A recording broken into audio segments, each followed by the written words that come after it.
Okay, we are in Daniel chapter 7 this morning, and we are making our way through this book. As we have talked about in introduction and as we've gone through this book, basically you can divide the book of Daniel in half. It's got 12 chapters, and you can take the first 6 chapters, the last 6 chapters, and they're very different from each other. We know the first 6 chapters rather well. We know the stories that are in those first 6 chapters, and that's what they are. They're historical references to the life of Daniel. When you read about him being brought from Jerusalem, from Judah, and brought into captivity in Babylon when he was just a teenager, and yet he's there as in Babylon for 70 years. And while he's there, Nebuchadnezzar has the dream about the great image. While he's there, he and his 3 friends, Shadrach, Meshach, and Abednego, get thrown into the fiery furnace. In chapter 3, while he's there in Babylonian captivity, Nebuchadnezzar has another dream about a great tree. In chapter 4, in chapter 5 is when you move on to Belshazzar, who we're going to read about this morning. Belshazzar was the grandson of Nebuchadnezzar, and he was the Babylonian king in chapter 5 when Babylon falls to the Medes and Persians. And then you get in, and that's when you got the handwriting on the wall, and so we know that story. And then you get into chapter 6, the early years of the Persian dynasty, and that's when Daniel's thrown into the lion's den when he's just a young lad in his early 80s. And so those are the stories that we know. That's the part of the book of Daniel that we know. The second half of the book of Daniel we don't know as well. And there's some reasons for that, probably because we haven't taught and preached on it as often as we've done that for the first 6 chapters. But also because when you get to the second 6 chapters, they're very different. The first 6 chapters are historical in nature. You read them, you can understand them about events that are taking place in a man's life. You get to the second 6 chapters, and they are not historically inclined as these stories would be. They are prophetic. They are about visions that Daniel is seeing. And the language that's used in the second half of this book in these last 6 chapters is apocalyptic language. And that simply means that this is language that's being used much like the book of Revelation, that's being written in signs and symbols. And so it's very symbolic. It's figurative kind of language, which is sometimes difficult to understand. And so we sometimes avoid those sections of Scripture. We say, oh, I don't know what that means. But there is a lot for us to learn from these last 6 chapters and a lot to see. These were Chapter 2 and chapter 4 were dreams that Nebuchadnezzar had. Well, we're going to see in this section, these are visions that Daniel had. Visions that God gave to Daniel, and especially here in chapter 7. Chapter 7 is kind of a transition chapter. We mentioned in chapter 2, when we began chapter 2, about Nebuchadnezzar's dream, that from chapter 2 through chapter 7 was actually written in Aramaic. Rest of the New Testament, by and large, most of the Old Testament's written in what language? Hebrew.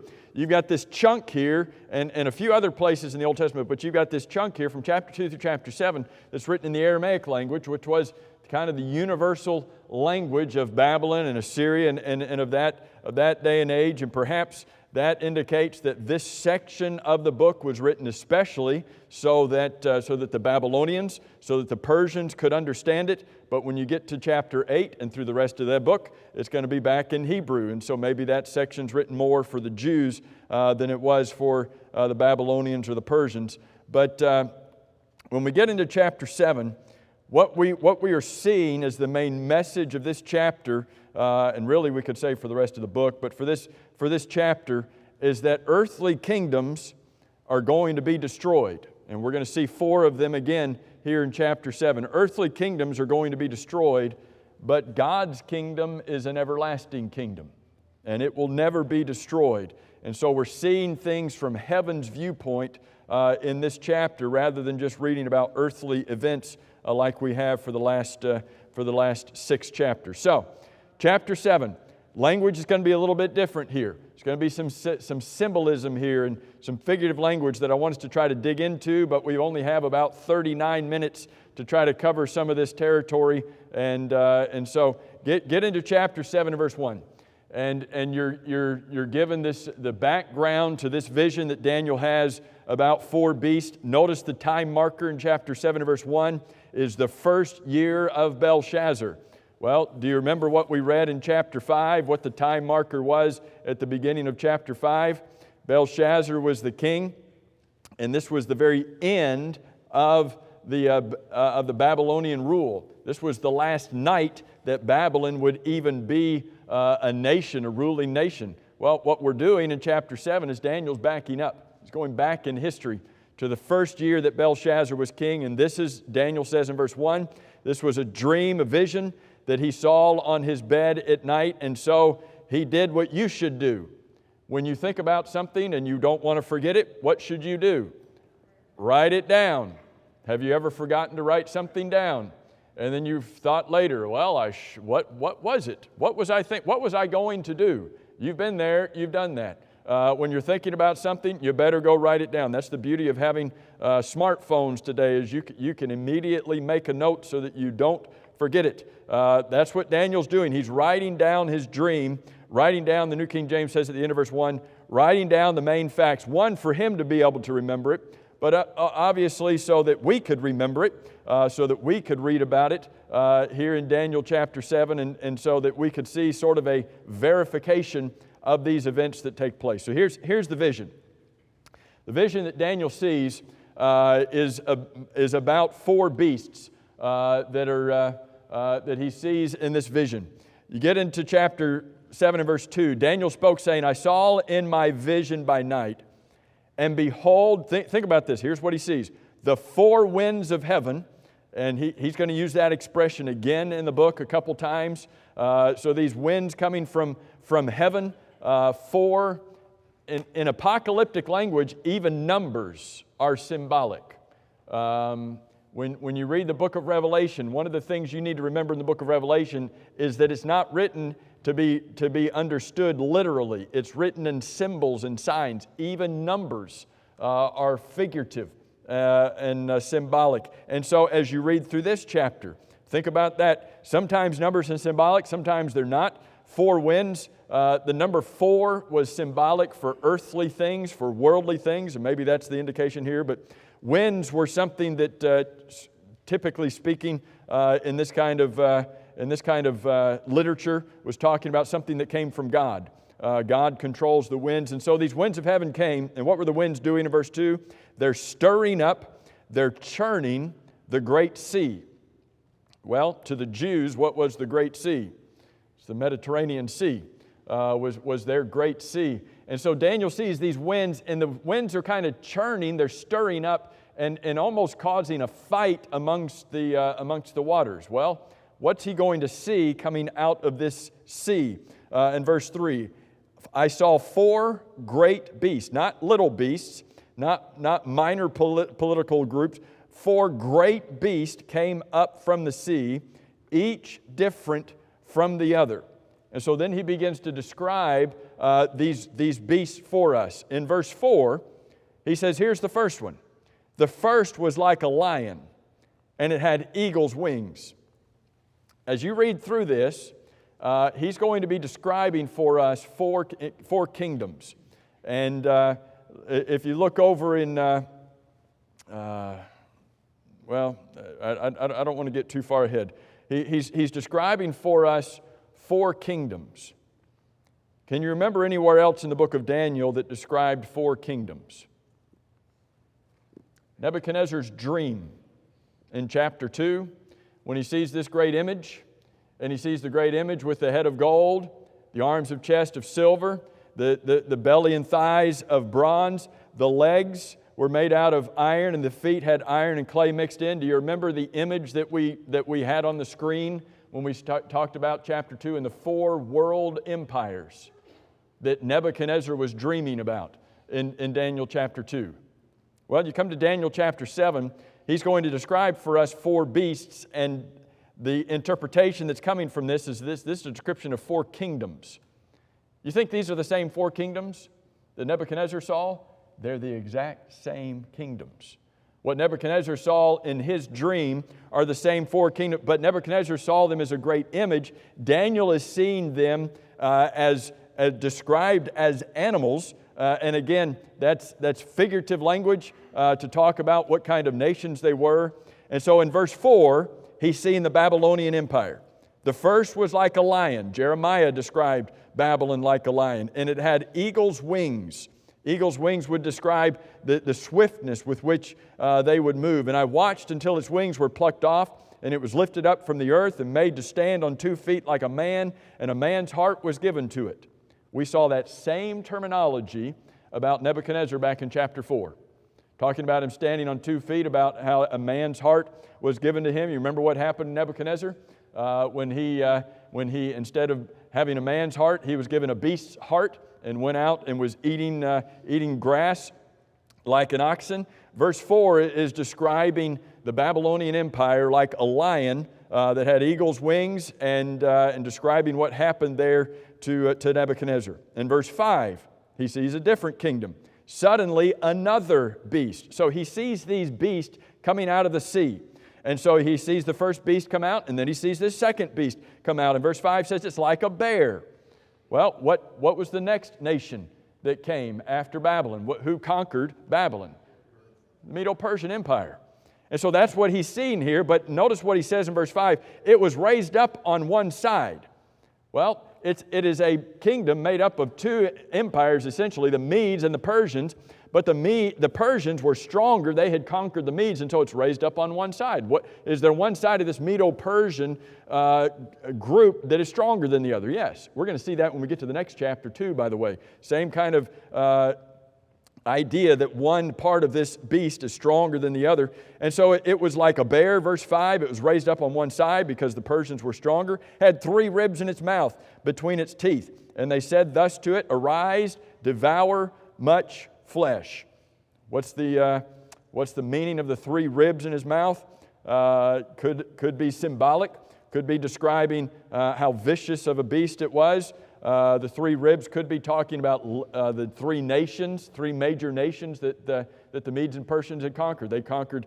Before they conquered Babylon, they conquered Lydia, then they conquered Babylon, and then they conquered Egypt. Could be talking about those 3 nations that nation had devoured. Verse 6, after this I looked, and there was another. So here's the third beast, a third nation coming. It's like a leopard, which had on its back 4 wings of a bird.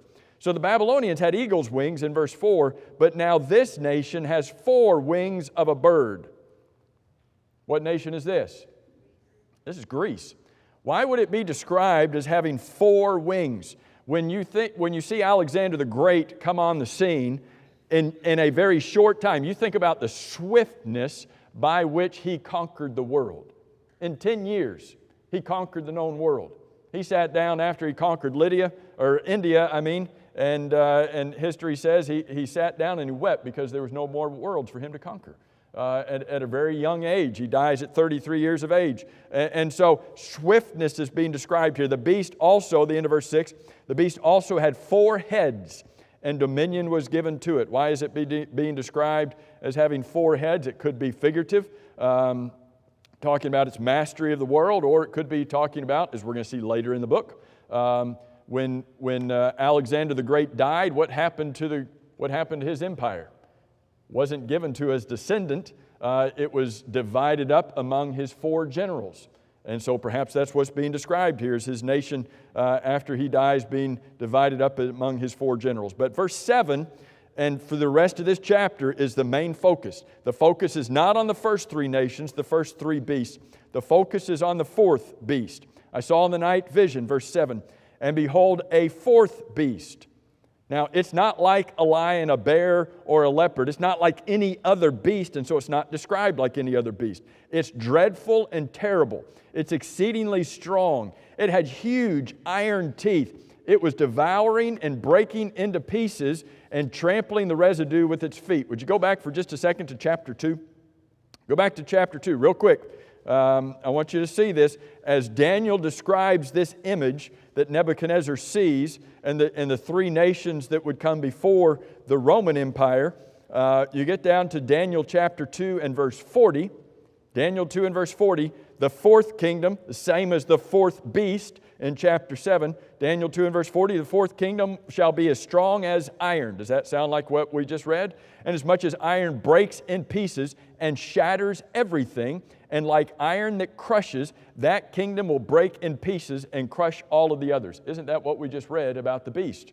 Come back to chapter 7 verse 7. Exceedingly strong, teeth like iron teeth, breaking in pieces, trampling others. This is describing the Roman Empire and how they came on the scene as a ferocious, vindictive, brutal world empire. But notice what he says at the end of verse 7. It was different.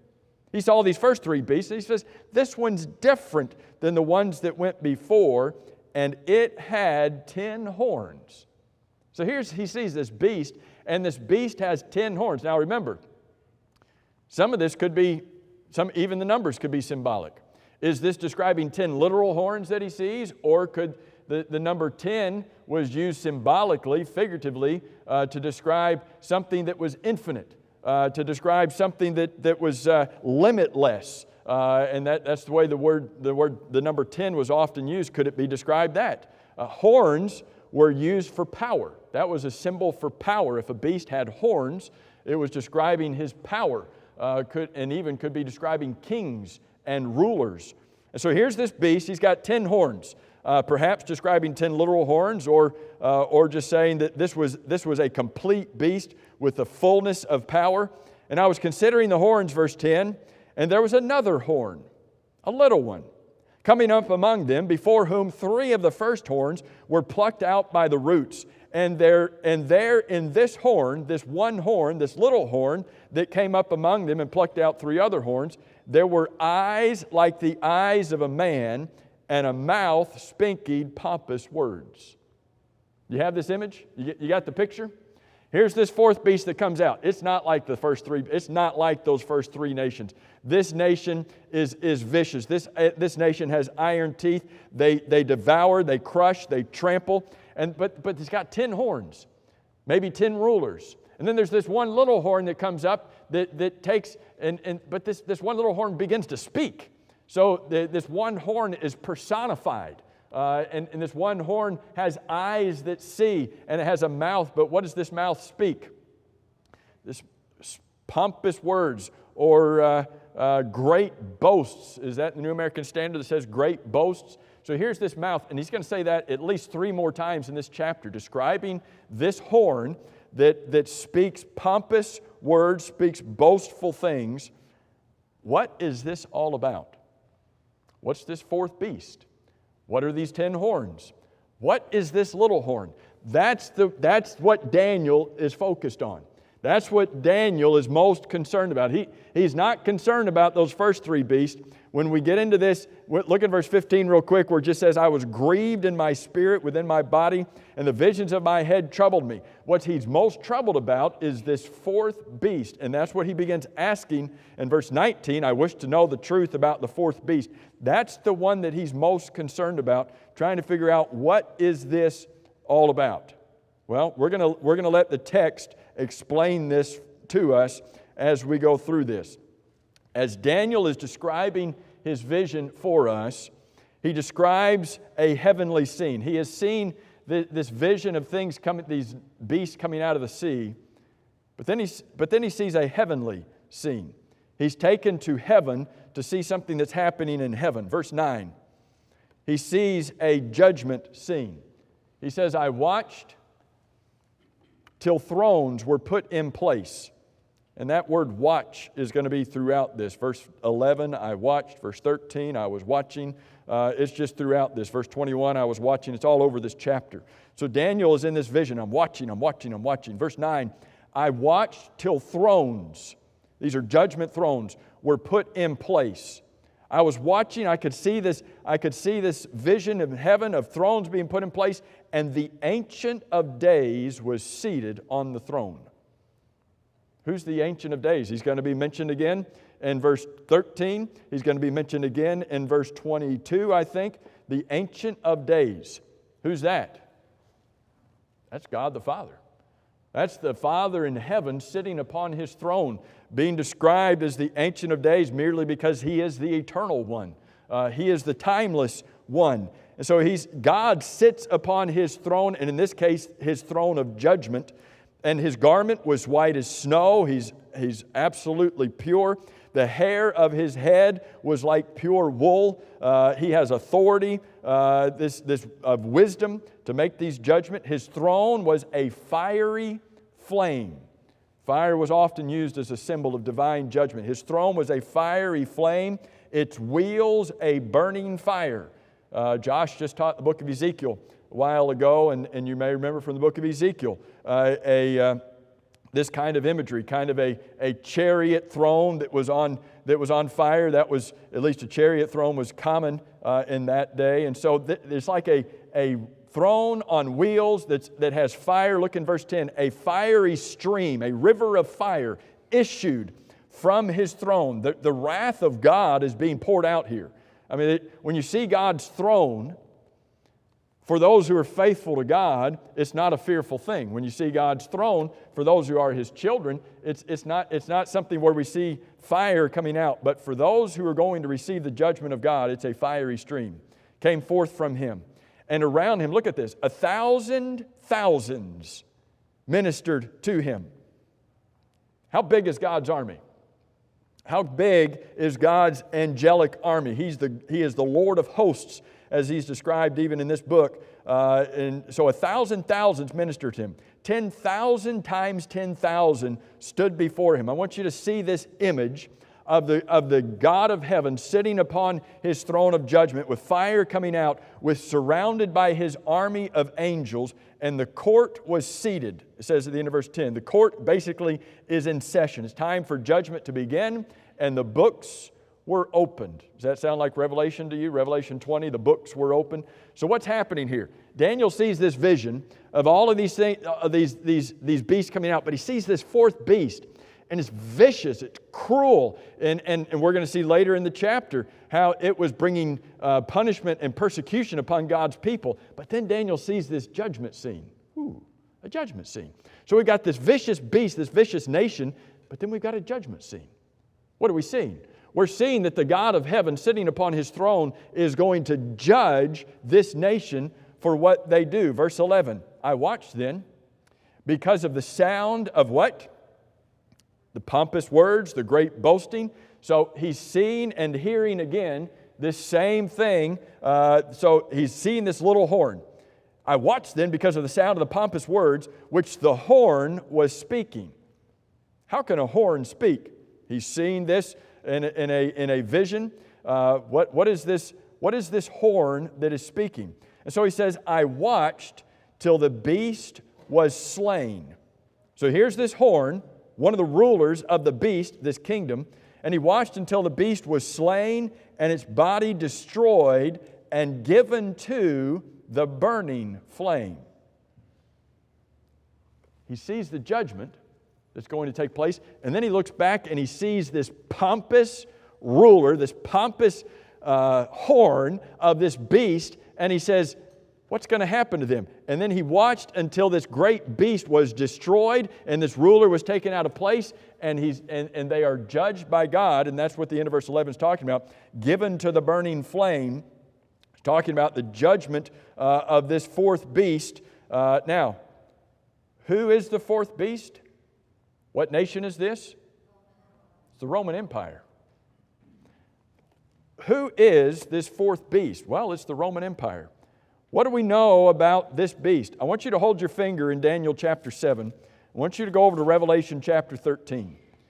And if you put notes in your Bible, you might just write next to Daniel chapter 7. You might write next to this fourth beast. You might write Revelation chapter 13. Because the description that we're reading in Daniel chapter 7 of this fourth beast is the exact same description that we read about the beast of the sea in Revelation chapter 13. Sometimes we don't understand the book of Revelation very readily, and one reason for that is because we don't read and study the Old Testament as much as we should. If we knew Daniel chapter 7, we might have a better insight into Revelation chapter 13. Look in Revelation chapter 13. Here's John writing. And John says, I stood on the sand of the sea. Do you see? Get this idea. Daniel sees these beasts coming out of the sea. What does John see in Revelation 13? Same thing. I'm standing on the sand of the sea, and I saw a beast rising out of the sea. Now, John is going to give us some different perspective on him, but some similar. Having 7 heads and how many horns? He's got 10 horns, just like Daniel's beast of the fourth of the Roman Empire.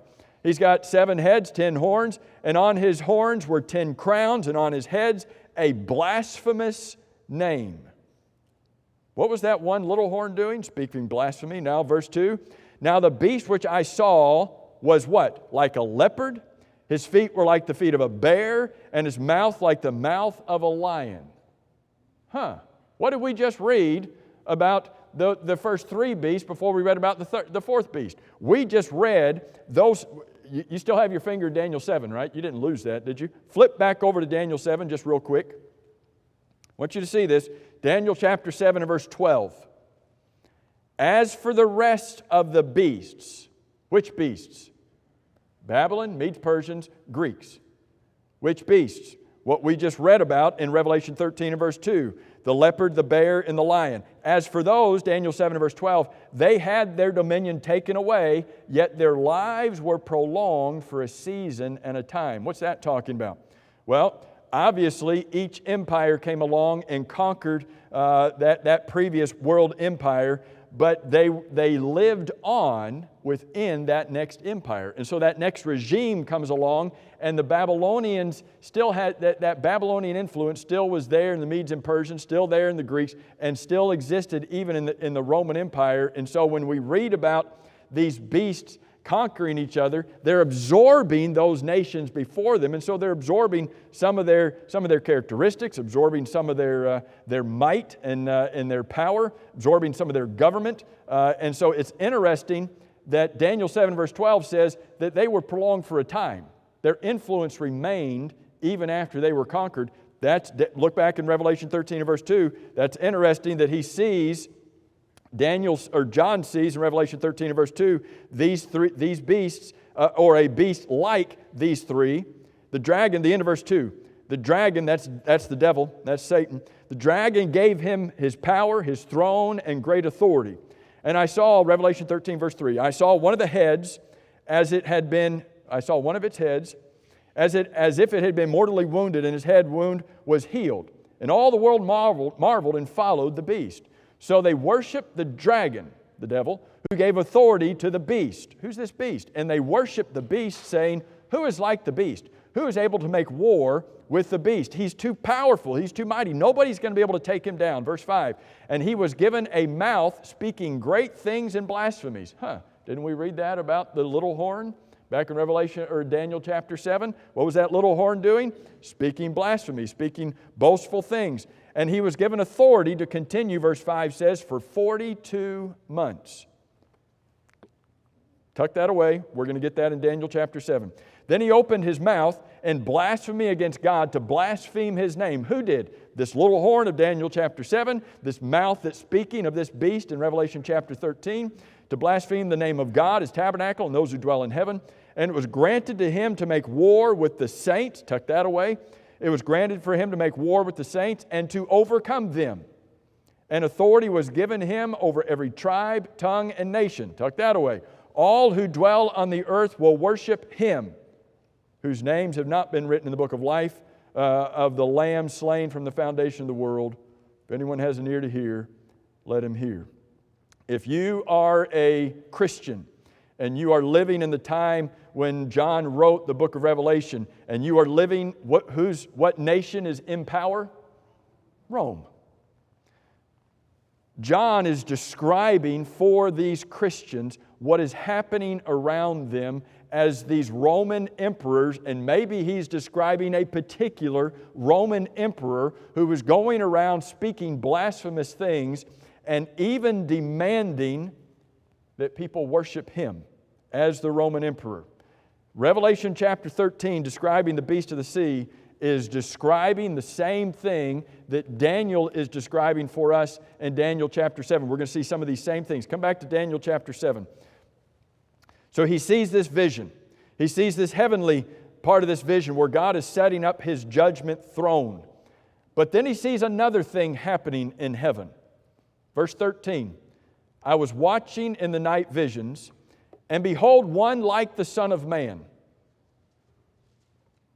One like the Son of Man. When Jesus came to earth, what did He call Himself? The Son of Man. Where did Jesus get that idea? Did He just make it up out of the air? Jesus, when He calls Himself the Son of Man, is calling upon verses just like this, where He's described in the Old Testament as the Son of Man. So this is deity. This is Jesus coming with the clouds of heaven. Throughout the Old Testament, we read about deity riding on clouds. And He, who's the He, the Son of Man, Jesus came to. And if I were you, I would circle the word to in your Bible. It's a little word, but it's an important word. He came to the Ancient of Days, and they brought Him near before Him. Jesus is coming to the Ancient. Well, when did Jesus ever come to heaven? When did Jesus ever come to God in heaven? When He was raised from the dead, and 40 days later ascended back to His Father in heaven. And when He ascended back to His Father, He was coming from the earth and going to heaven. Why is the word to important? Because your premillennial friends want to take Daniel 7 and a number of other passages. They want to take Daniel 7 and make Daniel 7 be talking about the end of the world, where their premillennial doctrine, completely false, believes that Jesus is going to come from the Ancient of Days and set up His kingdom. But this verse does not say that Jesus is coming from the Ancient of Days. It says He is going to the Ancient of Days. What happens when Jesus goes to the Ancient of Days? You remember when Peter stood up in Acts chapter 2? And in Acts chapter 2, he's preaching about Jesus, and he talks about the heart of that sermon is about the resurrection, and how David's tomb was still there, but Jesus' tomb was empty, and how Jesus was not left in Hades, nor did His soul see corruption, but that He was raised by God, and that He ascended. And Peter says He's at the right hand of God. He's pouring out that which you now see and hear. And he said, let all the house of Israel know assuredly, Acts 2 and verse 36, let all the house of Israel know assuredly that God has made this Jesus, whom you've crucified, God has made Him what? Both Lord and Christ. When did that happen? Right here. When was Christ made both Lord and Christ? When He was raised from the dead, when He ascended into heaven, He was made to be King. King of kings, Lord of lords. And that's what He has seen. Peter preaches about it in Acts 2 and verse 36. We've got it here when He goes to the Ancient of Days in verse 13. Verse 14, then when? When Jesus came to the Ancient of Days, when He ascended into heaven, then to Him was given dominion, He's King, and glory and a kingdom. When did Jesus' kingdom come into existence? After He ascended into heaven. His kingdom will not be established at the end of time when He comes from. That's not what this passage is talking about. It says when He went to the Ancient of Days, He was given dominion and glory and a kingdom. His church, His kingdom, was established when He ascended into heaven, and that's when He was made to be Lord and Christ. Look at what it says, that all, not some, that all peoples, nations, and languages should serve Him. That's throughout the book of Revelation too, that all nations would be there. His dominion is an everlasting dominion. I want you to think about that. What happened to the Babylonians? Everlasting dominion? Nope. Medes and Persians? Nope. Greeks? Nope. Rome, what about the fourth beast? This horrible, vicious fourth beast. Are they going to rule forever? Nope. That's what Daniel is learning. That's what John was talking about in Revelation 13. His dominion is an everlasting dominion which shall not pass away, and His kingdom, what happened to the four kingdoms? They all passed away. His kingdom shall never be destroyed. Remember when Daniel was interpreting for Nebuchadnezzar his dream, and he described for him, I told you Daniel 2 and verse 44 is one of the most important verses in all of the Bible. And he describes for him that fourth kingdom. And in the days of these kings, the God of heaven will set up a kingdom which shall never be destroyed. The same kingdom that Nebuchadnezzar saw in Daniel chapter 2 is the same kingdom that Daniel saw in Daniel chapter 7 verse 14 is the same kingdom that Jesus came and established in Acts chapter 2 when His church came into existence. And so Daniel is seeing some things and he's trying to grasp them. He sees these beasts and he understands somewhat the beast, but this fourth beast has got his attention. He's concerned about this fourth beast, but then his attention is taken to heaven. Oh, a judgment scene. Oh, this judge is going to take care of this beast. And oh, wait a minute, look at this. There is this king who is now ascended into heaven, and he has a kingdom. Oh, it's not like this kingdom or this kingdom or this kingdom. He has a kingdom that is never going to be destroyed. He's got a kingdom that will last forever. He's got a kingdom. It's not the Babylonians for the Babylonians and not the Greeks for the Greeks. This is a kingdom for all peoples, for all languages, for all tribes, for all people. What is that? It's the church. That's what you're a part of.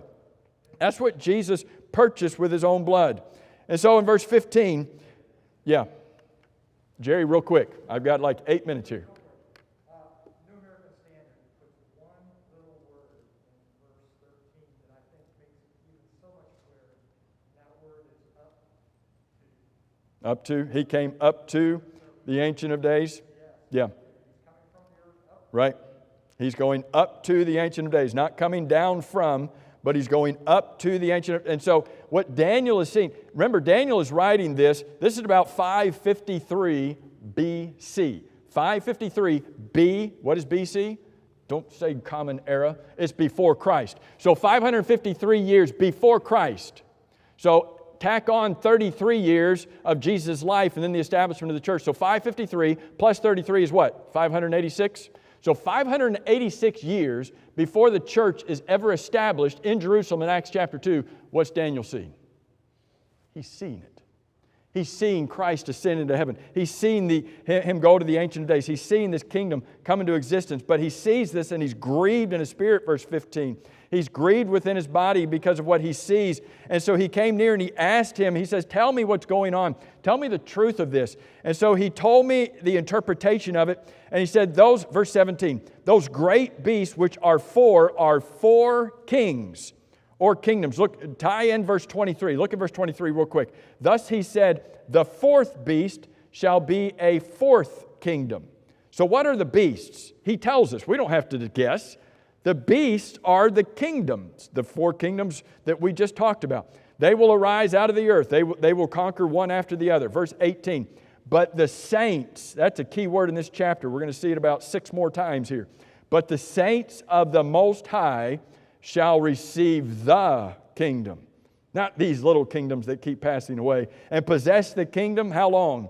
Forever, even forever and ever. This kingdom is going to last. And so then I wish to know the truth, Daniel says, about the fourth beast, which was different from all of the others, exceedingly dreadful, its teeth of iron, and nails of bronze, which devoured, broke in pieces, trampled the residue with its feet. And I wanted to know about this fourth beast. Verse 20, I wanted to know about the 10 horns that were on its head. I wanted to know about the other horn, which came up, before which the 3 fell, namely that horn which had eyes and a mouth, which spoke blasphemous words. 3rd time we've seen that statement. Whose appearance was greater than his fellows. I wanted to know about this. And so I was watching, verse 21. I was watching, and what happened? Again, the same horn, that little horn, was making war against the saints.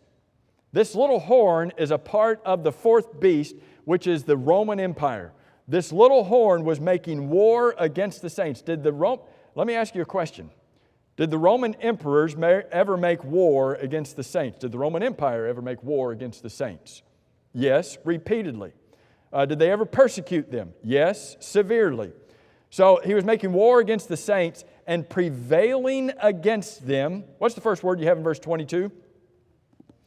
I've got the word until. So here's this great beast speaking pompous words, this great ruler, and he's persecuting the saints of God until. What does the word until mean? Doesn't last forever. It's not, you can't ring bells today. It's against my, until the Ancient of Days came and a judgment was made. He saw that judgment. A judgment was made in favor of the saints of the Most High, and the time came for the saints to possess the kingdom. So Daniel is seeing what John saw in the book of Revelation. John in the book of Revelation saw the fall of the Roman nation, the Roman Empire. Was that important to the Christians that John was writing to? Yes, because they were suffering persecution at the hands of the Romans. And so John says the end is coming and the Roman Empire is going to fall and be judged. Daniel said that 600 years before it ever happened, before John ever wrote those words. Very quickly, starting in verse 23. Here's the fourth beast. Fourth beast shall be a fourth kingdom, Roman Empire on the earth, which shall be different from all other kingdoms, shall devour the whole earth, trample it, break it in pieces. It is a horrible, vicious nation. The 10 horns are what? 10 kings. Now, is that literally you count out 10 kings and you count 10 on your finger? Okay, or is that a figurative number? Maybe one or the other. The 10 horns, that we know that they're the 10 kings, who shall arise from this kingdom, and another, the 11th, the little horn, shall arise after them. So the little horn is a king. That's what we learn in verse 24. Little horn is a king. He shall be different from the first ones and shall subdue 3 kings before him. So a little horn is one of the kings of the fourth beast. He, verse 25, shall speak, fourth time, pompous words against the Most High, and shall persecute the saints of the Most High, and shall intend to change times and law. And the saints shall be given into his hand for a time and times and half a time. Remember in Revelation 13, I told you to remember 42 months when we read it? Other places in Revelation, in the book of Revelation, we read about 42 months. We read about 1,260 days. We read about time, times, and half a time. Those are all the same thing when you read the book of Revelation. Same time measurement. What's 1,260 days? What's 42 months? It's 3.5 years. Time, one. Times, that's 2 ones. That's 3. And half a time, so you got 3.5. Now, is this to be taken literally as 3.5 years or figuratively? Typically speaking, when you read that expression in the book of Revelation about 1,260 days, or 42 months, or time, times, and half a time, 3.5 years. It's not to be taken literally. It's not to be put on a calendar and say, okay, we're going to mark off these days until it's done. That terminology is used to describe persecution against God's people and the time frame of that persecution oftentimes. What does that mean? Can you measure that out? No. But 3.5 is half of 7. 7 symbolically is perfect, is completeness, is fullness. And God says you are going to be persecuted but not to completeness. You're going to be persecuted but not to fullness. It's going to be half of that. It's going to be horrible, it's going to be terrible, and it's going to be in an indefinite amount of time, but it's going to be a finite amount of time. It's not going to be infinite, it's going to be a finite, limited amount of time, and that's what's being described here, is that their persecution would last. It would last for a period of time, but it was limited to a time that God had set in motion. Verse 26, the court shall be seated. How do we know that the persecution was going to end? Because judgment was going to come upon the Roman nation. The court shall be seated, verse 26, they shall take away his dominion, the dominion of the empire, the dominion of this 11th horn, to consume and destroy it forever. Then the kingdom and dominion, what are we talking about now? Not Rome, we're talking about God. We're talking about Christ. The kingdom and dominion. The greatness of the kingdoms under the whole heaven shall be given to the people, the saints of the Most High. His kingdom is an everlasting kingdom, and all dominions shall serve and obey him. This is the end of it, Daniel says. My thoughts were greatly troubled, my countenance changed, and I kept this matter in my heart. What's happening in Daniel chapter 7? Daniel sees a vision of the Roman Empire, this fourth beast. He sees a vision of what appears to be one of the kings, one of the emperors of this Roman Empire. There have been a lot of speculation about who this little horn was. Some people have tried to make it out to be the Antichrist, those people who teach and believe the doctrine of premillennialism. want it to be the Antichrist. Every bit of that is false. We don't have time to get into it. Second bell is rung. Every bit of premillennialism is false. There's not a part of it that's biblically sound. Some people have tried to make it out to be Antiochus Epiphanes, who was a ruler of the Syrians, of the Greeks in the 2nd century BC. Doesn't fit the timeline. Some people that I love and respect and who I believe have great biblical knowledge have tried to make out the little horn to be the Roman Catholic Church. Did the Roman Catholic Church ever speak great boasts against God, against His church, against His kingdom? And there's some good writings that you can read that are very persuasive in regard to this possibly being the papacy and the Roman Catholic Church. What seems to fit to me, if it's not that, is that it is one of the Roman emperors. I think this fits right in with Revelation chapter 13. And book of Revelation is being written at a time when God's people are being persecuted by the Roman Empire, and especially in the last part of the 1st century A.D., being persecuted by a Roman emperor by the name of Domitian, who called himself Lord and God and required the people to call him Lord and God, and persecuted God's people viciously. There's a lot that could fit to make this horn, this little horn out, to be Domitian. If you take Daniel chapter 7 and Revelation chapter 13, put those together. There's a lot here. I wish we didn't have to be flying along at 100 miles per hour to look at this, but I hope you have a little better sense of Daniel chapter 7, a little better understanding of what Daniel saw, but forget about the little horn. Think about God's kingdom. That's the point. God's eternal kingdom, the church. That's what we get to be a part of. Thank you all very much for your attention this morning.